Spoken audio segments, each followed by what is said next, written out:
আসসালামু আলাইকুম ভিউয়ার্স, প্রতিদিনের হেসেল ঘরে সবাইকে আরও একবার স্বাগতম। আমাদের আজকের আয়োজন বাসায় তৈরি অভিজ্ঞ বাবুর্চির রেসিপিতে চট্টগ্রামের ঐতিহ্যবাহী মেজবানি মাংস। মাংস রান্নায় ব্যবহৃত গতানুগতিক মশলা ছাড়াও আরও কয়েক রকম বিশেষ মশলার ব্যবহার মূলত এই ঐতিহ্যবাহী রান্নার বৈশিষ্ট্য। আজকের রেসিপিতে আমি এই সকল মশলার নাম, পরিমাণ ও এর ব্যবহার A to Z দেখিয়েছি। মেজবানি মাংস মূলত রান্না করা হয় খুব বড় পরিসরে বড় আয়োজনের মাধ্যমে। বাসায় অল্প পরিসরে রান্না করে দেখানো খুব কঠিন। তারপরও আজ আমি চেষ্টা করেছি বাসায় বাবুর্চির রেসিপি হুবহু ফলো করে অথেন্টিক মেজবানি মাংস রান্না করে দেখাতে। আশা করছি সকলের ভালো লাগবে। মেজবানি মাংস রান্নার প্রক্রিয়া শুরু হয় মূলত মধ্যরাতের গরু কাটা এবং মশলা বাটাবাটির সময় থেকে। তাই আজকে আমি চেষ্টা করেছি টাটকা মাংস এবং বাটা মশলা দিয়ে রান্নাটা করে দেখাতে। এখানে প্রায় 1.5 কেজি মাংস একটু বড় সাইজের পিস করে কেটে ভালোভাবে ধুয়ে আধা ঘন্টা পানি ঝরিয়ে নিয়েছি। মেজবানি মাংস রান্না করা হয় গরুর সব জায়গার অংশ থেকে, মানে তেল, হাড্ডি, চর্বি, কলিজা, মগজ সব সহ।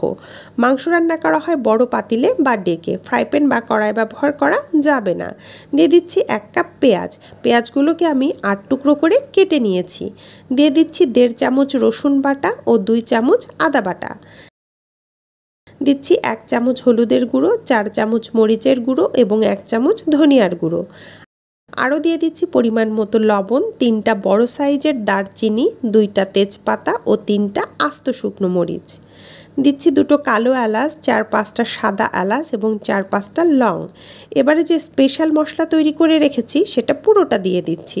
চলুন দেখে আসি এই মশলা কিভাবে তৈরি করেছি। এখানে 1 টেবিল চামচ জিরা, হাফ চামচ মিষ্টি জিরা বা মৌরি, 1 চামচ সাদা সরিষা, 1 চামচ গোটা রাঁধুনি, হাফ চামচ মেথি, 1 চামচ চীনাবাদাম, সামান্য একটু জয়ত্রী, একটা জয়ফলের আমি অর্ধেক ব্যবহার করব, হাফ চামচ সাদা গোলমরিচ। এবারে এই মশলাগুলো আমি একসাথে বেটে নিয়েছি। আপনারা চাইলে কিন্তু ব্লেন্ড করেও নিতে পারেন। বাবুর্চিরা এই মশলাগুলো আলাদা করে বেটে নেয়, তবে আমাদের পরিমাণ খুব অল্প হওয়ায় আমি একসাথে বেটে নিয়েছি। দিচ্ছি 2 চামচ নারকেল বাটা। এটা অপশনাল। এই নারকেলের ব্যবহার আগে দেখা গেলেও এখন অনেক বাবুর্চি এটা স্কিপ করে। দিয়ে দিচ্ছি 1 কাপ সরিষার তেল। মেজবানি মাংস কিন্তু সরিষার তেলেই রান্না করতে হবে। এবারে সবগুলো উপকরণ হাত দিয়ে ভালোভাবে মেশাতে হবে, যদিও বাবুর্চিরা এই কাজটা চামচ দিয়েই করে। যে বাটিতে মেজবানি মাংস ছিল ওই বাটিতে একটু পানি দিয়ে ধুয়ে হাতটা ধুয়ে পানিটা দিয়ে দিচ্ছি।